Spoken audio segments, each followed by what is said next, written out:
खबर उत्तराखंड और मैं हूं आपके साथ जागृति खंतवाल। बुलेटिन की शुरुआत कर लेते हैं बड़ी खबर से। देहरादून से बड़ी खबर, अहम बैठक में हिस्सा लेंगे सीएम धामी। किसाऊ बांध के मुद्दे पर दिल्ली में होगी बैठक। उत्तर भारत के लिए जीवनदायिनी साबित होगा बांध। 660 मेगावाट की योजना को लेकर दिल्ली में बैठक आयोजित की जाएगी। तो वहीं दिल्ली समेत 6 राज्यों की होगी बिजली और जल पूर्ति। बैठक में जल शक्ति मंत्री गजेंद्र शेखावत रहेंगे मौजूद। हिमाचल के सीएम जयराम ठाकुर भी रहेंगे मौजूद। उत्तराखंड और हिमाचल बॉर्डर पर नदी पर बनेगा बांध। तो आपको बता दें कि देहरादून में अहम बैठक में हिस्सा लेंगे सीएम धामी। बैठक में जल शक्ति मंत्री गजेंद्र शेखावत भी मौजूद रहेंगे। वहीं हिमाचल के सीएम जयराम ठाकुर भी इस बैठक में मौजूद रहेंगे। तो उत्तराखंड और हिमाचल बॉर्डर पर नदी पे डैम बनेगा और आपको बता दें कि इससे 6 राज्यों को लाभ मिलेगा।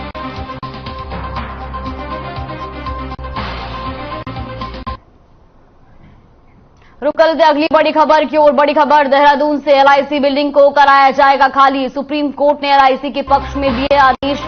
एलआईसी बिल्डिंग में हिस्सा खाली कराने के दिए थे आदेश। तो आज की जाएगी कार्रवाई। एलआईसी काफी दिनों से खाली कराने की कवायद में लगा था और ऐसे में अब एलआईसी की बिल्डिंग जर्जर भी हो चुकी है। तो वहीं पहले चरण में 14 आवास और दुकानें खाली होंगी। ये बड़ी और अहम खबर देहरादून से, एलआईसी बिल्डिंग को कराया जाएगा खाली। सुप्रीम कोर्ट ने एलआईसी के पक्ष में आदेश दिए हैं। एलआईसी बिल्डिंग में हिस्सा खाली करने के आदेश दे दिए गए हैं। तो वहीं आज कार्रवाई भी की जाएगी। साथ ही आपको बता दें कि एलआईसी काफी दिनों से खाली कराने की बात कर रहा था और अब एलआईसी बिल्डिंग को खाली भी कराया जाएगा। तो पहले चरण में 14 दुकानों को वहां से खाली किया जाएगा। आपको बता दें कि एलआईसी बिल्डिंग जर्जर भी हो चुकी है और ऐसे में आज इस पर कार्रवाई भी की जाएगी। तो देहरादून से खबर आपको बता रहे हैं, एलआईसी बिल्डिंग को खाली कराया जाएगा। सुप्रीम कोर्ट ने एलआईसी के पक्ष में आदेश दिए हैं और आज इस पर कार्रवाई भी की जाएगी। तो साथ ही आपको बता दें कि पहले चरण में 14 दुकानों को खाली किया जाएगा।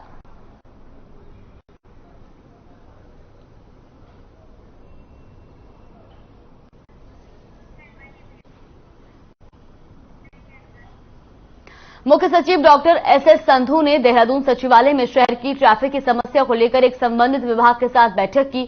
बैठक में मुख्य सचिव ने ट्रैफिक संबंधित अधिकारियों को अहम दिशा निर्देश दिए और साथ ही कहा कि जो निर्णय बैठक में लिए गए हैं वो धरातल पर दिखाई देने चाहिए। इस अवसर पर अपर मुख्य सचिव श्रीमती राधा रतूड़ी, पुलिस महानिदेशक श्री अशोक कुमार, सचिव अरविंद सिंह समेत कई अधिकारी मौजूद रहे। तो देहरादून से खबर आपको बता रहे, जहां मुख्य सचिव डॉक्टर एसएस संधू ने बैठक की। तो वहीं ट्रैफिक की समस्या को लेकर ये बैठक की गई, जहां पर संबंधित विभाग के अधिकारियों को दिशा निर्देश भी दिए गए।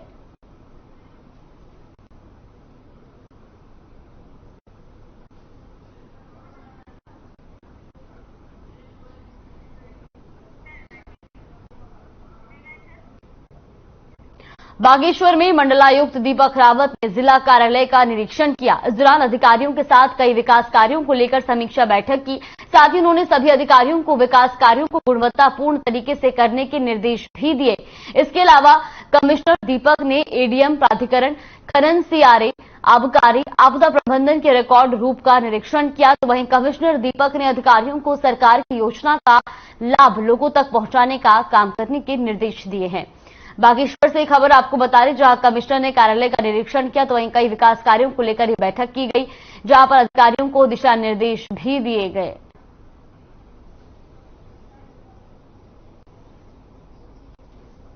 यहाँ पे सभी डिपार्टमेंट्स यहाँ पे थे और मुख्यतः हमने ब्रिजेस पे और रोड्स पे और हेल्थ सेक्टर पे इस पे फोकस किया है और इस बात पे जोर दिया गया है कि जो चीजें हमारी रुकी हुई, जैसे आपके ब्रिजेस हैं या फिर बहुत सी चीजें ऐसी हैं जो कि इसलिए रुकी हुई है कि वहां तक अप्रोच नहीं हो पाई या फिर इसलिए भी रुकी, जैसे रैपकॉस के केस में डिपार्टमेंट का ध्यान नहीं दिया जा रहा है या उचित कार्रवाई जो वेंडर्स के खिलाफ करनी चाहिए वो नहीं की जा रही है।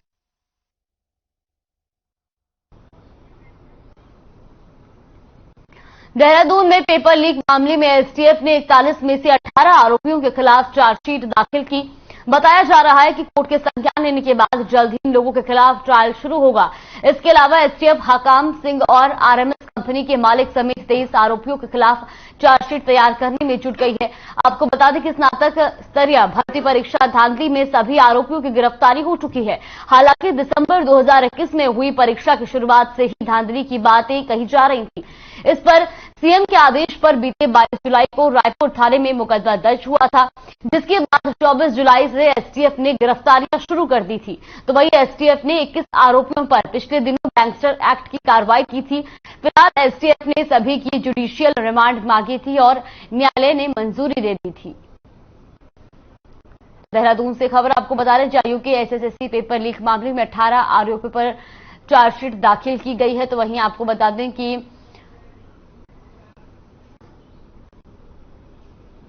18 आरोपियों के खिलाफ चार्जशीट दाखिल की गई थी। अब तक मामले में 41 की गिरफ्तारी हो चुकी है।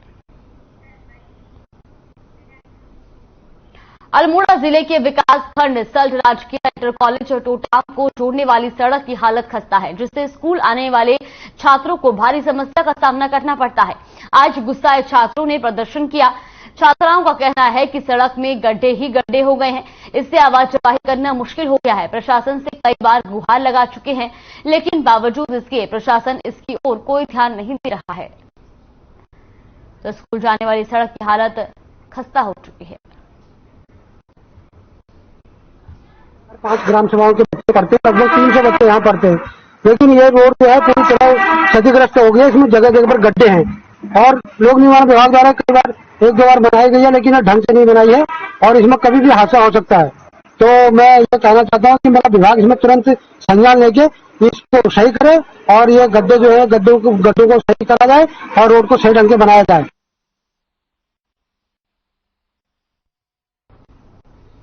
उत्तराखंड लोक सेवा आयोग ने समूह की भर्तियों का पहले चरण का कैलेंडर जारी कर दिया है। आपको बता दें कि प्रदेश की 4 बड़ी भर्तियां हैं, जिनमें लाखों आवेदन आने की संभावना है। उधर मंगलवार को आयोग अध्यक्ष डॉक्टर राजेश कुमार की अध्यक्षता में हुई बैठक में ये निर्णय लिया गया, जहां आयोग अध्यक्ष ने देर शाम ये प्रस्ताव मुख्य सचिव डॉक्टर एस संधू को सौंप दिया।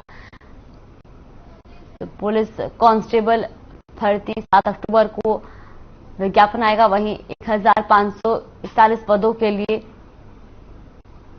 भर्ती होगी। आपको बता दें कि पटवारी के लेखपाल भर्ती 14 अक्टूबर को जारी होगा ज्ञापन। वहीं 554 पदों के लिए 8 जनवरी 2023 को परीक्षा होगी।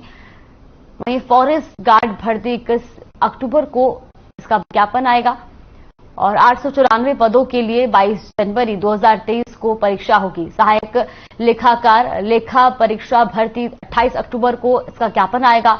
663 पदों के लिए 12 फरवरी की परीक्षा होगी। तो लोक सेवा आयोग ने भर्ती कैलेंडर जारी किया है। वहीं पहले चरण में 3632 पदों में भर्ती की जाएगी। तो आयोग अध्यक्ष की अध्यक्षता में यह बैठक हुई है, जहां पर अब भर्ती कैलेंडर को भी जारी कर दिया गया है। तो साथ ही आपको बता दें कि पहले चरण में 3632 पदों पर भर्ती की जाएगी। ये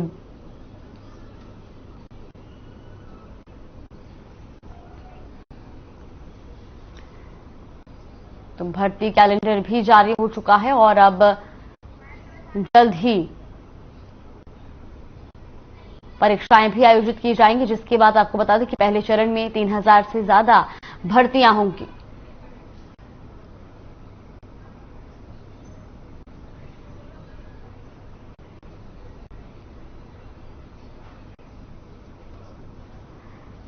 तो आपको बता दें कि बैठक भी इसके लिए आयोजित की गई और जहां पर बैठक में निर्णय लिया गया है, वहीं भर्ती कैलेंडर भी जारी कर दिया गया है।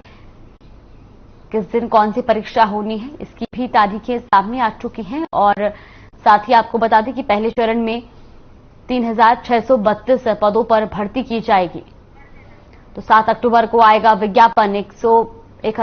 1521 पदों के लिए 18 दिसंबर को परीक्षा होगी।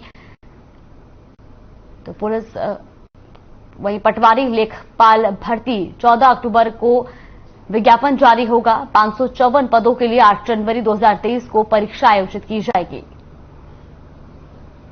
फॉरेस्ट गार्ड भर्ती 21 अक्टूबर का विज्ञापन इसका आएगा और 894 पदों के लिए 22 जनवरी 2023 को परीक्षा होगी।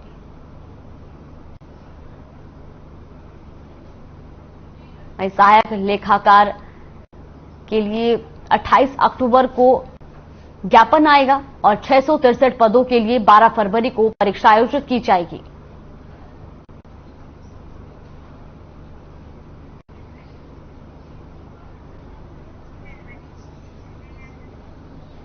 रुड़की में मौसम को लेकर 2 दिवसीय इंटरनेशनल सेमिनार का समापन किया गया। इस दौरान सेमिनार में कई शोधकर्ताओं और वैज्ञानिकों ने हिस्सा लिया, जहां कई विषयों पर चर्चा हुई और एक दूसरे से सुझाव भी मांगे गए। दरअसल इस सेमिनार का मुख्य उद्देश्य ग्लोबल वार्मिंग को लेकर आज वैज्ञानिक चिंतित हैं। इस दौरान उन्होंने कहा कि कुछ समय की बारिश भी आपदाओं का रूप ले रही है, साथ ही इन आपदाओं से कैसे निपटा जा सकता है, इसको लेकर पहले से तैयार रहना होगा, जिससे जानमाल के नुकसान से बचा जा सके। तो वही समारोह के दौरान प्रोफेसर ए.के. चतुर्वेदी ने सम्मेलन की 3 सर्वश्रेष्ठ प्रस्तुतियों के लिए प्रमाण पत्र और नगद पुरस्कार वितरित किए। रुड़की से खबर आपको बता रहे हैं, जहां इंटरनेशनल सेमिनार का समापन किया गया था, वहीं शोधकर्ताओं और वैज्ञानिकों ने इसमें हिस्सा लिया, जहां पर ग्लोबल वार्मिंग को लेकर वैज्ञानिकों ने अपनी चिंता जाहिर की।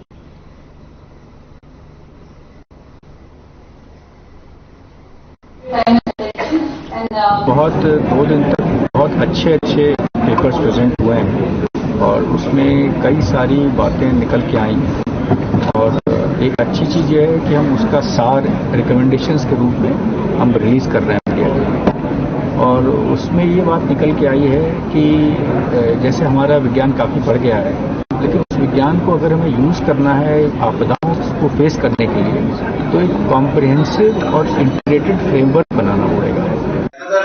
Development is the ensemble forecast. So, one for the seasonal forecast. So, why develop that philosophy? So, I would like to thank you all for your time. गुलर भोज बोर जलाशय में अवैध मछली पकड़ने का मामला सामने आया है। समाज सेवी हरपाल सिंह के नेतृत्व में स्थानीय लोगों ने गदरपुर थाना अध्यक्ष को ज्ञापन सौंपा है। थाना अध्यक्ष को ज्ञापन सौंपते हुए समाजसेवी हरपाल सिंह ने कहा कि मछली मारने का काम ठेकेदार को नहीं मिला है, लेकिन प्रतिदिन 5 से 6 लाख रुपए का मछली अवैध तरीके से पकड़ा जा रहा है, जिससे सरकार को भारी नुकसान हो रहा है। वहीं प्रशासन अविलंब मछली का अवैध शिकार बंद करवाए और अवैध तरीके से मारी गई मछली की कीमत को भी रिकवर किया जाए। तो गदरपुर से खबर आपको बता रहे, जहां पर अवैध मछली पकड़ने का मामला सामने आया है, तो वहीं ग्रामीणों ने थाना अध्यक्ष को ज्ञापन सौंपा है।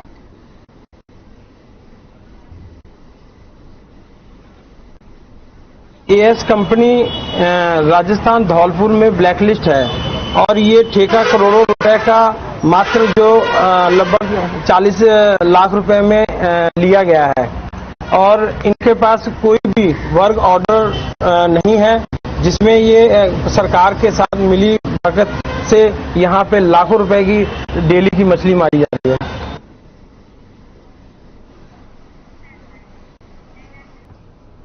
सितारगंज में इमाम हुसैन की शहादत और उनके अनुयायियों की शहादत पर मुस्लिम समाज ने सादगी से चहल्लुम का त्योहार मनाया। मुस्लिम समाज के लोगों ने इमाम हुसैन के सदके निकाले। वहीं सिराज अहमद उर्फ मुन्ने भाई मदारी ने बताया कि बहुत ही सादगी के साथ ताज़िए निकाले गए। इमाम हुसैन और उनके कतर अनुयायियों की शहादत की ये ताज़िए निकाले गए हैं। तो वहीं सितारगंज से खबर आपको बता रहे, जहां इमाम हुसैन के 40वें दिन पर यहां पर मुस्लिम समाज ने चहल्लुम मनाया, तो वहीं इमाम हुसैन की याद में ताज़िए भी निकाले गए। वहां से निकलकर कोटे में आए और उन्होंने हक की लड़ाई लड़ी, इसलिए ताकि हर कौम हर वालों को एक पैगाम पहुंच जाए, ताकि आने वाली नस्लें यादगार हुसैन से सबक हासिल करें कि हमेशा किसी मजहब किसी मत का लोग हो, किसी कौम के लोग हो, लेकिन वो हमेशा अपने वतन के लिए और हक के लिए अपनी जान देते रहें और अपने मुल्क के लिए अपनों को और अपने बच्चों को कुर्बान करते रहें। उत्तराखंड हाईकोर्ट ने रामनगर के उदयपुरी बंदोबस्त में रामनगर नेचुरल स्क्रीनिंग प्लांट के खिलाफ दायर जनहित याचिका पर सुनवाई की। मामले को सुनने के बाद मुख्य न्यायाधीश न्यायमूर्ति विपिन सांघी और न्यायमूर्ति प्लांट के निर्माण को जारी रखते हुए राज्य सरकार से 1 सप्ताह में जिला प्रशासन की सर्वे रिपोर्ट पेश करने को कहा। अगली सुनवाई के लिए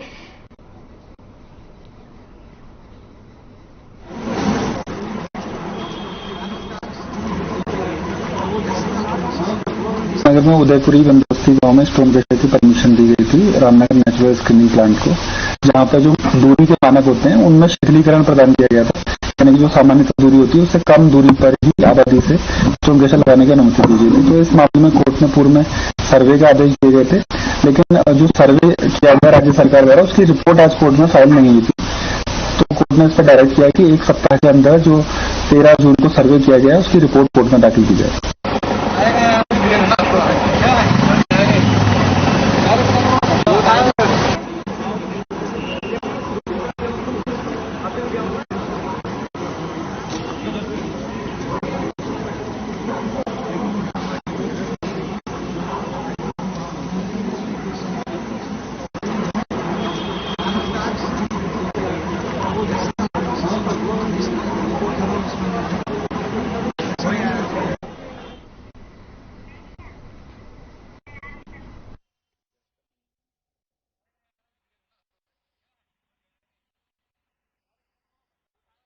रखिए तो वही इस पर जवाब भी मांगा गया है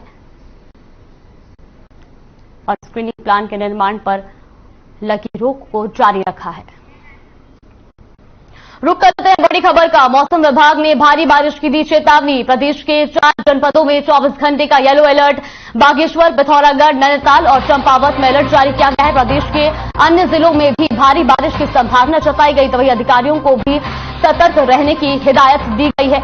ये बड़ी खबर आपको बता रहे, जहां प्रदेश के अन्य जिलों में भी भारी बारिश की संभावना जताई गई है, तो वहीं अधिकारियों को भी सतर्क रहने के निर्देश दिए गए हैं। मौसम विभाग ने बारिश की चेतावनी दी है। प्रदेश के 4 जनपदों में 24 घंटे का येलो अलर्ट भी जारी किया गया है। बागेश्वर, पिथौरागढ़, नैनीताल और चंपावत में अलर्ट जारी किया गया है। प्रदेश के अन्य जिलों में भी यह अलर्ट जारी किया गया है।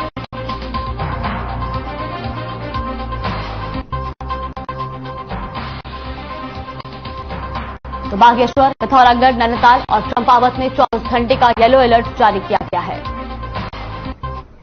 रुड़की के पुरानी तहसील स्थित राजकीय आयुर्वेदिक अस्पताल का हाल बेहाल है। बता दें कि अस्पताल में रोजाना कई मरीजों का उपचार होता है, लेकिन अस्पताल भवन पूरी तरह जर्जर हो चुका है, जिससे अस्पताल स्टाफों को परेशानी का सामना करना पड़ रहा है। तो वहीं मामले की जानकारी देते हुए अस्पताल के चिकित्सा अधिकारी डॉक्टर प्रदीप कुमार ने बताया कि अस्पताल की स्थिति के विषय में उच्च अधिकारियों को सूचना दी जा चुकी है। तो रुड़की से खबर आपको बता दें, जो अस्पतालों का हाल बेहाल है।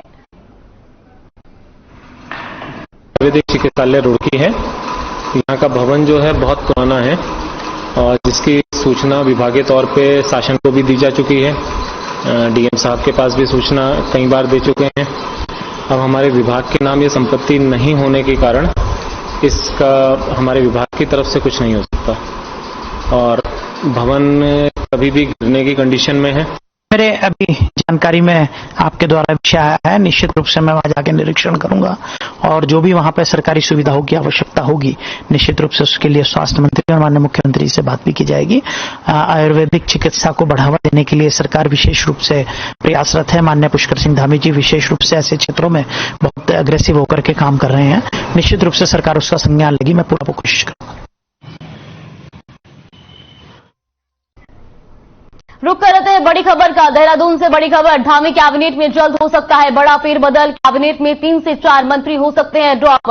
मंत्रियों के परफॉर्मेंस को ध्यान में रखा जाएगा, वहीं कई मुद्दों विवादों को भी ध्यान में रखा जा सकता है। 6 या 7 नए शहरों को भी मौका मिल सकता है। तो उत्तराखंड में पहले से 3 मंत्रालयों की कुर्सियां खाली है। बीजेपी हाईकमान ने सीएम धामी से रिपोर्ट मांगी है। साथ ही मंत्रियों और विधायकों को लेकर रिपोर्ट गोपनीय है। वहीं सीएम पुष्कर सिंह धामी भी इस समय दिल्ली दौरे पर है। तो सीएम धामी आज दिल्ली स्थित बीजेपी मुख्यालय पहुंचे हैं। ये बड़ी और अहम खबर आपको बता रहे हैं। तो 6 या 7 नए शहरों को भी मौका मिल सकता है। ये बड़ी खबर देहरादून से। धामी कैबिनेट में जल्द हो सकता है बड़ा फेरबदल। उत्तराखंड में पहले से 3 मंत्रालयों की कुर्सी खाली है और ऐसे में अब बीजेपी हाईकमान ने सीएम धामी से रिपोर्ट मांगी है। रुड़की की ग्रीन पार्क कॉलोनी निवासी एक नाबालिग युवती संदिग्ध परिस्थितियों में लापता हो गई, जिसके बाद किशोरी के परिजन थाने पहुंचे और पुलिस से बच्ची को तलाशने की मांग की है। तो वहीं पीड़ित परिवार ने बताया कि बहला फुसलाकर कलियर थाना क्षेत्र के हकीमपुर तुर्रा गांव का एक युवक अपने साथ ले गया था, जिसके बाद परिजनों को मामले की जानकारी मिली। परिजन युवक के घर पहुंचे, जहां पर दोनों परिवार के बीच युवक युवतियों के निगाह की बात तय हुई। वहीं परिजन युवती को अपने साथ ले आए। अब किशोरी एक बार फिर संदिग्ध परिस्थितियों में लापता हो गई है, जिसे काफी तलाश किया गया। पीड़ित परिजन युवक के घर भी पहुंचे, जहां पर उन्हें युवती के ना होने की बात कही। तो वहीं परिजनों ने युवक को कुछ दिन पहले काम करने के लिए विदेश भेजा। तो पीड़ित परिवार को शक है कि उनकी बेटी को गायब करने का आरोप युवक परिजनों का ही हाथ है। ये लड़की वो 2.5 महीने पहले चली गई थी। उसमें फिर 5-6 दिन के बाद हमें पता लगा फलानी जगह। हम लोग फोन करवाए उनको, मिलिए को आगे कर लगे जी। फिर हमने कहा भाई बता क्या करो, नहीं मेरी रिपोर्ट करा था। मैं कह लगी जी फैसला कर लो। मैं फैसला की करेगा, या तो फिल्म देखिए निकाह करवा दे इसका, और नहीं निकाह करवाता तो मैं सारी रिपोर्ट कर रहा। कह लगे हाँ ये भी रुका दो, डायरेक्ट तरीके इलेक्शन आ रहे हमारे, इलेक्शन के बाद में हम निकाह करवा देंगे। हाँ तो मैं लड़की तो घर तो चली गई थी 2.5 महीना पहले ले गए थे और हाँ 6-7 दिन रख कर फिर छोड़ गए थे घर फिर हम धमका को मार को नुका को किसी को ना बताइए, वहीं की बद दब जागी पैसे पूछेगा नुकर को पैसे देंगे नु करेंगे और कह को नौक निकाह करेंगे जी, हम निकाह करके ले जाएंगे हम साथ। इधर वो लड़का सऊदी भेज दिया तो निकाह भी नहीं करा उनका हमारी लड़की को, और फिर कल तो 10 बजे तक गए हमारी लड़की। लगातार दूसरी बार प्रदेश में सत्ता की दौड़ से बाहर होने से कांग्रेस नेतृत्व के रुख में बदलाव देखा जा रहा है। कांग्रेस प्रदेश अध्यक्ष करण माहरा का एक बयान सामने आया है। उन्होंने कहा कि इस बार कांग्रेस की प्रदेश कार्यकारिणी पहले की तरह नहीं, इसे बहुत सीमित और सूक्ष्म बनाया जाएगा। इसको लेकर कांग्रेस में चर्चाओं का दौर जारी है। तो वहीं प्रदेश अध्यक्ष के बयान का हल्द्वानी से कांग्रेस विधायक सुमित हृदयेश ने समर्थन किया है। विधायक का कहना है कि कांग्रेस प्रदेश अध्यक्ष नई सोच लेकर चल रही है और अगर उनका ये सोचना है कि कार्यकारिणी का आकार छोटा होना चाहिए तो इसके पीछे भी कांग्रेस का ही हित होगा।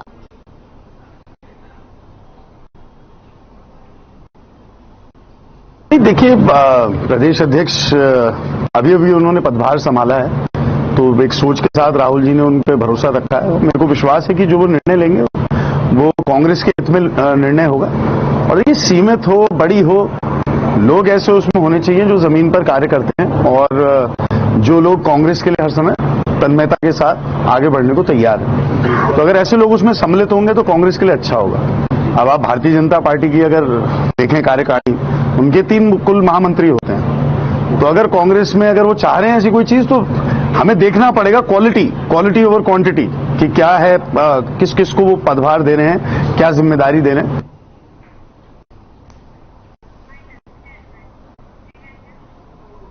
खबर उत्तराखंड में फिलहाल के लिए बस इतना ही। आप बनी रहिए हमारे साथ। नमस्कार।